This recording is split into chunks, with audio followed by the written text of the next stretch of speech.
Going on down to AfterBuzz, gonna talk your favorite show. Friendly hosts everywhere, humble talks without flirtation. Going on down to AfterBuzz, gonna see my favorite host. Ample thoughts day or night, people shouting but never fighting. Heading on up to AfterBuzz, gonna hope we don't ramble. We like those with big fat titties, man, I hope this show ain't shitty. Come on down to AfterBuzz and meet some hosts of mine. That's right, ladies and gentlemen. It's the end of Jack and Crack Witch Week. Boo! Boo! But we are all cracked and jacked out. We have the voice of Christian Bladt, Hi there, I'm Christian Bladt. Steph Sabraw, What's up? I'm Steph Sabraw. and I'm Phil Svitek.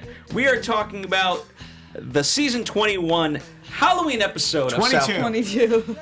See, 22. We did jack and crack ourselves out. Yeah, you're too jacked and cracked out to know what season this is. I'm living in the past. I'm scooting my way to 2018. I'm not as woke as you guys.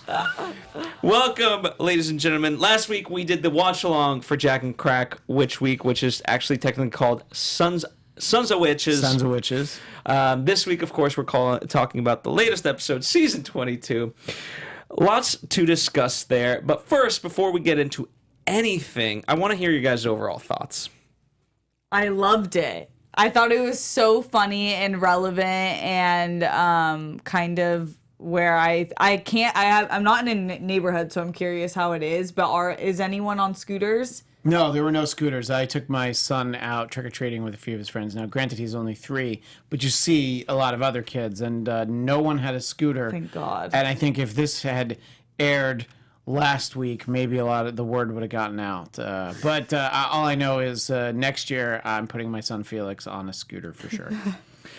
Absolutely. Well, we're going to be talking about, of course, the episode, the various things. And as part of our special segment, we're going to go down memory lane and talk about the past South Park Halloween episodes. We're not necessarily going to rank them in any sort of order. We're just going to reminisce, if you will, and highlight all of them because there's a lot of good ones, including the one we watched last week.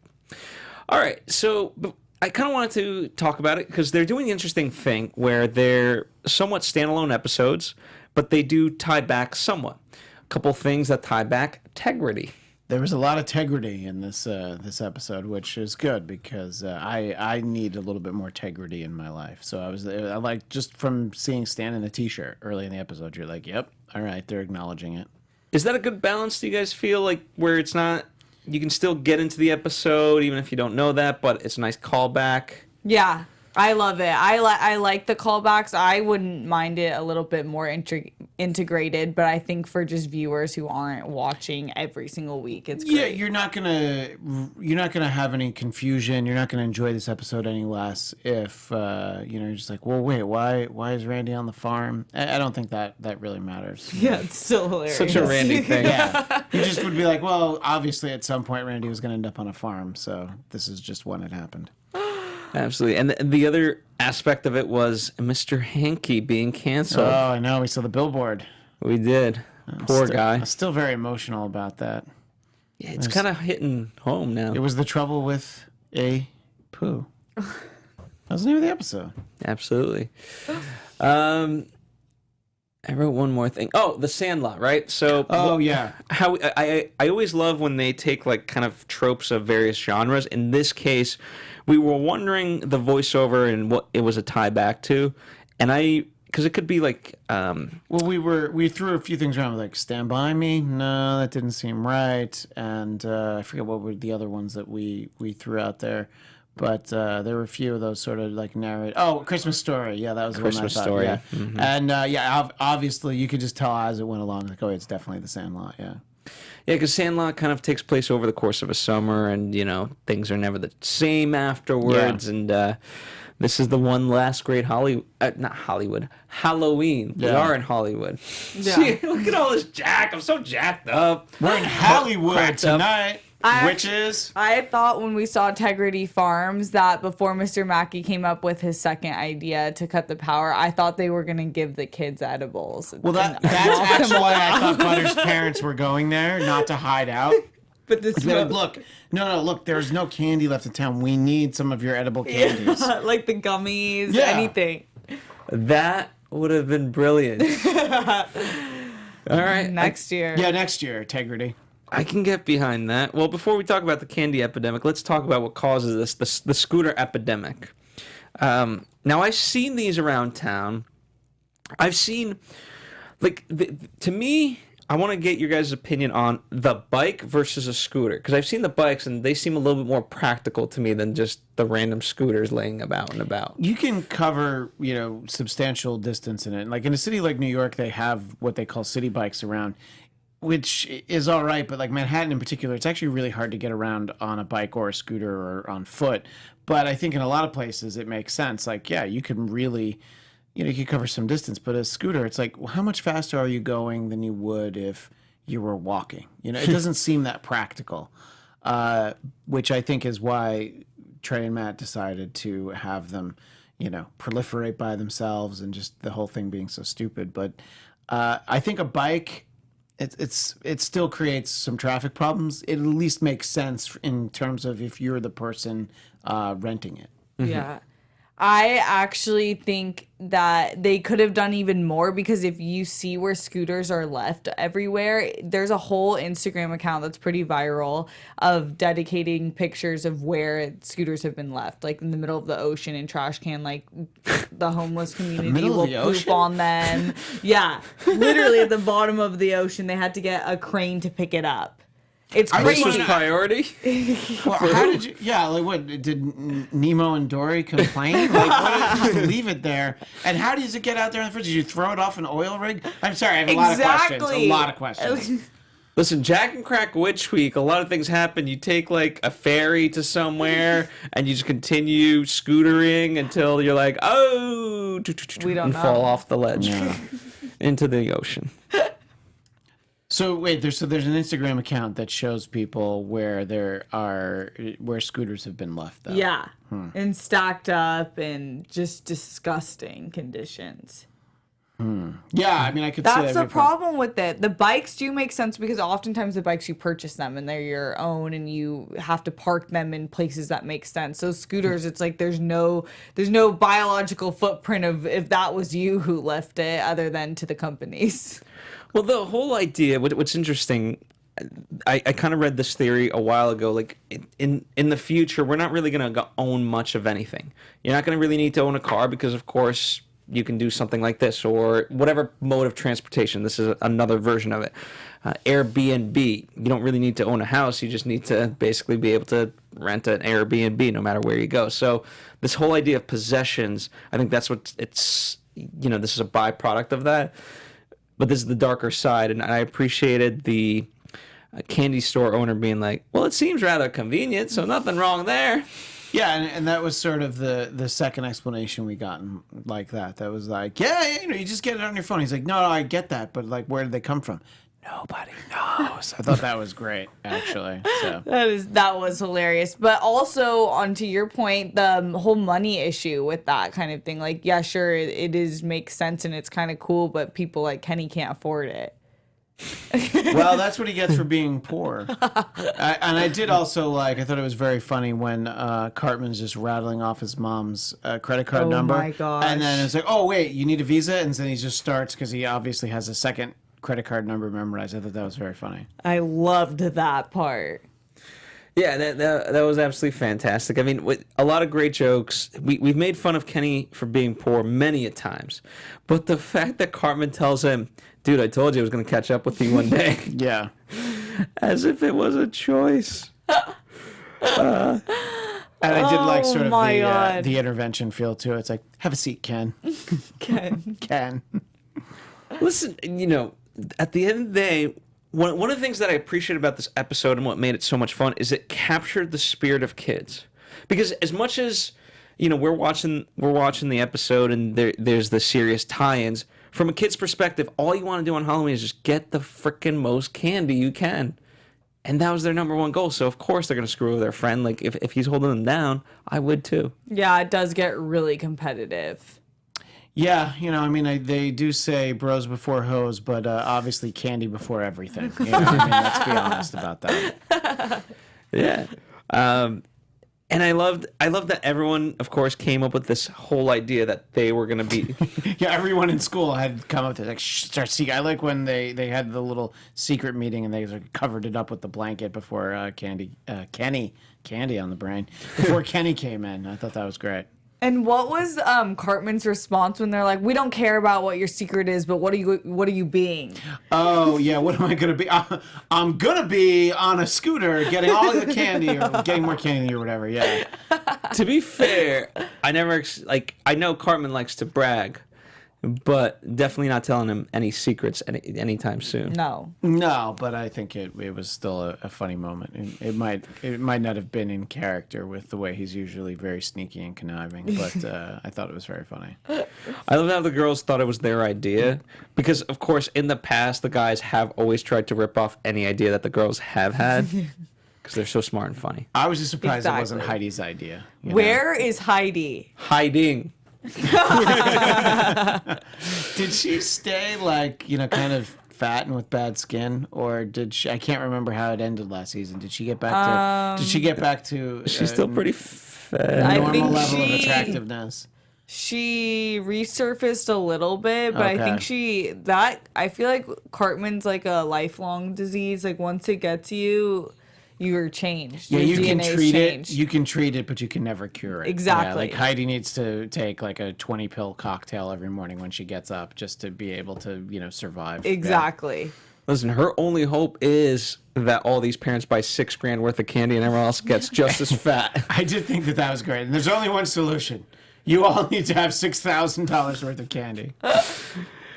Which, by the way, I loved the catalyst for all of this in terms of Mackey. Yes, it's the scooters, but it's his desire to not want to be egged because he doesn't have enough candy in his household.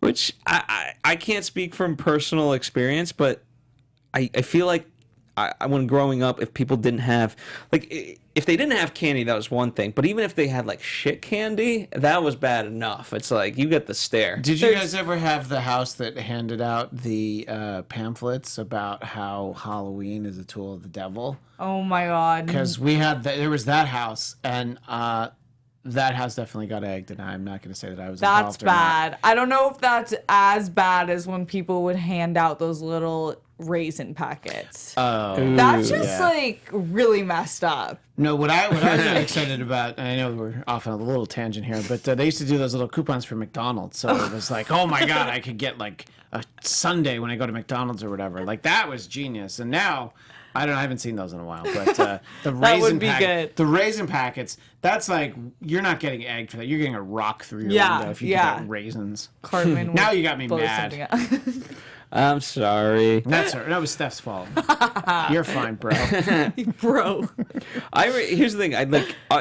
The episode's not as politically deep as it normally is, and so it's kind of what you're able to really do is just relate to it from a empathetic standpoint more so than all the politics and being able to relate what's going on in the news. So from that perspective, I remember when we kind of grew up and we had friends that had cars, and instead of scooters, we would just drive around in a car.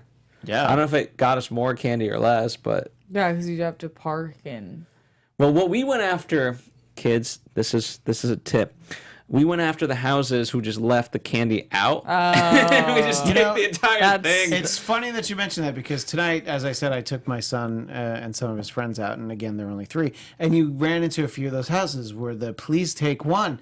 And I couldn't believe how much candy was still left in those Really? bowls. I mean, not after I got there and I filled the pillowcase with everything that was in there, but up until that point, I'm like, wow, everybody was really only taking one. And I don't know if it's are kids we're being watched, right? We can't. Yeah, we can't I take always thought that. it. Yeah. Well, you probably were being. You watched. had Tegrity. Yeah, You did I have Tegrity. I don't know what happened to you, but you used to have Tegrity. Things change. I certainly didn't have Tegrity. Yeah. Any other stray observations? Again, overall, a lighter episode, but one of the more fun episodes. It was fun, but to your point, I really felt bad for Kenny, just because, having been out trick or treating literally right before I watched the episode, I was just imagining any of the kids in Felix's friend group just being like, yeah, you can't come out with us because you don't have, something, like there's something that you don't have. And just the idea that like, oh my God, you can get left out so easily. And they, like you said before, it's like, yeah, the candy is the thing. Your friends are not that important. And the fact that, I don't know, Trey and Matt and everybody with the show always seems to, after 22 seasons, they still know, like, what kind of dicks are 10-year-olds? And they're always able to really kind of nail exactly what it is. So I just really appreciated it and felt bad for Kenny because, there was a funny line about, yeah, sometimes we completely forget about you, which I thought was great. Because there were, like, weeks and weeks where you're like, yeah, where the hell's Kenny been? Yeah, well, apparently he's going to make a great guidance counselor one day. Yeah. Because... Is that the path that we want for him? No, but there's a lot worse roads that he could go down. He could end up like either of his parents. So, well, I appreciate that Mr. Mackey was able to basically have a steady job. What do they call it? Job security, because everyone needed counseling afterwards, since no cell phones. That was that. Yeah, sorry, that was the thing. Both Anthony in the booth and I really appreciated the guy at the cell phone tower who was Jason Voorhees, basically, and they had him make like the little head tilt and stuff from Friday the 13th. So I thought that was a nice touch, a very nice little seasonal thing that they threw in there. And it was nice just to have a Mr. Mackey centered episode. We rarely get those. I can't think of the last one. I know that it happens sometimes. But, wow, that might be it. Yeah, you're right. Yeah, I mean, he's always just a great character. He's always kind of there for the most times. Just even like having the line from a couple weeks ago where he says, "You shot the wrong kid." It doesn't take a lot for me to love Mackey, but it's always great to see him used more. You guys were nervous that Kenny was going to die on that tower. Well, it's been so long since they killed Kenny. I just felt like, oh, this is kind of a perfect setup. Yeah. And that's probably why they didn't, although it did look like it fell on him, and then we just see him in the next scene. So I don't know. We were set up for that. But, I like that they don't kill him every week anymore. But even after they stopped killing him every week, they still would do it once in a while. So I just felt like, you know what, this would probably be about the right time for them to do it. And, he really put himself in a situation where he ought to have died. But good for you, Kenny, that you're still around, but you're still poor. But he had the best, he had the funnest attitude. Everyone's miserable while trick-or-treating. And he just has a little bucket. And Cartman's like, you brought your bucket. Come on inside. his pail. His pail. Yeah. His poor pail. My son had that pail tonight. I was like, oh no. Gotta upgrade, bro. Yeah. No, it's so cute. Wow, he's 3. Yeah, but what did we need more candy than that. What the hell? You should see how much you should see how much candy my 3-year-old had. He's gonna get to eat like 2 pieces of it, and I'll eat as much as Cartman did probably. Anyway. Well, speaking of random things, one of the good things is we are on Spotify. For those of you, if Spotify is more convenient to listen to us, by all means, do so. But you can also, for those of your friends that have been on the fence, they're like, I really want to listen to AfterBuzz, but there's really not a convenient way. Well, hopefully the cell phone tower is still standing in your area. But if it is, they can download Spotify. You can tell them, hey, download Spotify. Now you can listen to AfterBuzz TV shows. Not just our show, but any show. Yeah, and tell your friends that Stephen Lemieux is not on the show anymore, so they might want to give it a try again. Yeah. It just might be worth it. Please update them. But don't check out the Gifted After Show. There's somebody terrible on the panel for that show. Definitely. Interesting. All right. Well, let's get into our special segment, which is to exciting. Kind of go down memory lane, in essence, and talk about past episodes of South Park that deal with Halloween. They used to do it a lot more. Basically, season 1, 2, 3, and then we didn't, kind of sporadically it happened. And I'm saddened by that. I'll just kind of quickly recap and then we'll discuss, shall we? Yep. So season 1, episode 7, Pink Eye, Trick or Treats. I loved how that thing. Trick or Treats? Yeah. That was like a thing today. Trick or Treat in South Park is interrupted by an outbreak of Pink Eye. While Stan, Kyle, and Cartman are getting themselves ready for the school's Halloween party and costume contest, a mishap at the morgue transforms the residents of South Park into brainy-eating zombies. The kids have to save the day before they can get down to business of getting candy. So that's Pink Eye, Season 1, Episode 7. Spooky Fish is Season 2, Episode 15.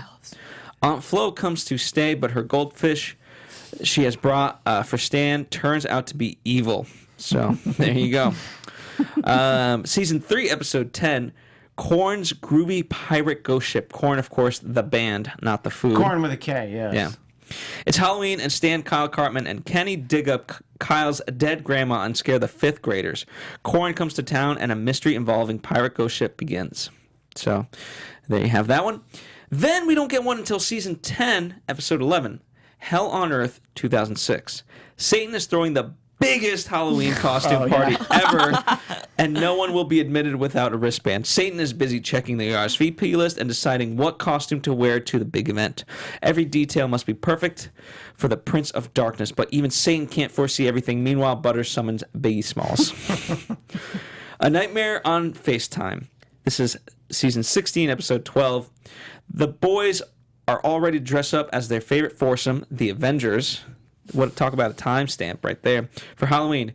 After months of planning their costumes, at the last minute, Randy tells Stan he can't go trick-or-treating with his friends. Instead, Stan has to pitch in and help his father with the new business venture, which is Blockbuster. Oh my god. Goth Kids great. 3, Dawn of the Posters, Season 17. Posers. Posters. They do have a lot of posters on their wall, mostly of Robert Smith from The Cure. But anyway, move on. Season 17, Episode 4. One of the Goth kids has been sent to a camp for troubled children. When she returns, her friends find her changed in a disturbing way. With their very existence threatened, the Goths have to do something drastic. They are forced to ask the Vamp Kids for help. I don't even remember that being a Halloween episode. I remember that story very well, but I just somehow didn't think of it as a Halloween one. But Goths and Vamps. And then our personal favorite, oh yeah, Sons of Witches, Season 21, Episode 6. Need I say anything more? No, and I'll point out that it is very sporadic when they have a Halloween episode, including tonight's. So out of 22 seasons, they've done 9. So they haven't even done them in half the season. So I think that we've had 2 in a row. Let's try and get the Halloween episode to come back, since they're obviously opposed to doing Christmas episodes, as we've discussed it before. At least give us a Halloween episode. Which one, besides, because we've talked about Sons of Witches for quite often, which one of the other ones is a favorite of yours and why? I love Spooky Fish. I don't know if it's like the best one out of it, but in general, it's one of my top South Park episodes. Just everything about it was a little bit different and really funny. I love the spooky cam so much. And it was super dark, and there was multiple storylines that were both equally strong, like the Ant Flow, the Spooky Fish, everything about it. I loved this episode. For me, Hell on Earth is great, mostly because I just love Satan so much. Also, the character on the show, but I meant in my private life. But Yeah. The character of Satan on South Park is so amazing, and he just never stops being funny. I love when he's with Saddam Hussein. I don't believe that's this one. And then, of course, I'm glad that you mentioned in the description about Biggie Smalls, because I hadn't thought about that part, but it's that's kind of an all-timer just because of Satan, but also just the randomness of summoning Biggie Smalls is that's the sort of thing I love about the show in general. I remember that one, like it's Satan's basically like Sweet 16 party, because Yes. that was at the height of that stupid reality show. What was that show called? My Super Sweet 16. Sweet 16 party. Yeah. Steph, you had one of those. How was it? No, I did not. I always wanted one, though. You had a quinceanera? I wish. Okay. I'm not of the culture, but No, I just figured you respect had it one. heavily. Heavily. So to be honest, it's tough for me to pick a favorite. My least favorite is Goth Kids 3, only because like Yeah. I was saying, it's not really like Halloween-y, I mean, it has the goth kids, it's got the vamp kids, but plus it's not our kids. Like I either want Randy or the kids or Mr. Mackey every now and then, as we discussed and whatnot. I mean, if you're gonna not have the kids, then have it be like a very Terrence and Phillip Halloween or something. Give me characters that I need more of. Yeah. Well, Pink Eye was great because it took some Michael Jackson Thriller type moments. That's right. Oh yeah, the chef. Oh yeah, look there. Thank you, Anthony, in the booth. Yeah, there's a zombie chef, which would be the only way chef could show up on the show now would be zombie chef. So, And you know what? I like the corn episode simply because like they kind of parodied the old Scooby Doo, right? Yeah, Yeah. that's what I And the like the most gang. about that one. Yeah. The animation of that one was cool. Yeah, it was cute. You want to talk about the Avengers making that one episode sound dated? The fact that corn is in that makes that incredibly dated. At least, correct me if I'm wrong. I don't think people talk about corn. They're up there with like Limp Bizkit in my mind in terms of like things that things from the early or the late '90s that no one thinks about anymore. Limp Bizkit. Yeah, I'm talking to you, Sugar Ray. Anyway, Absolutely. Well, and the Nightmare on FaceTime is just brilliant because it was at the kind of crux of Netflix versus Blockbuster. Definitely. like you still have Blockbuster. Blockbuster was trying to have a Netflix style service, which for our younger audience, they don't remember that Netflix used to send you DVDs. Yeah. You can still do that, by the way. But that was their whole business, was sending you DVDs in the mail. And I thought it was smart that Blockbuster was trying to do that. They probably should have gotten on board a little later because you could like return it to stores.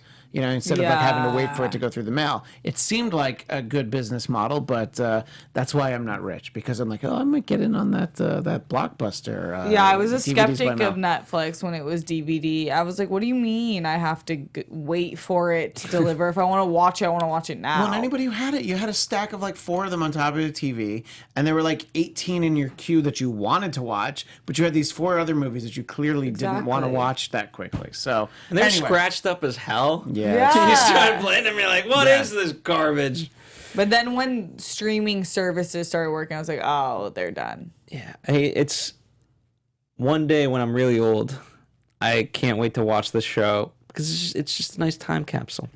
I mean, you watched. We just talked about corn being in season 3, but there's a lot of things, especially in the early seasons when we've done our episodes that aren't about current brand new episodes.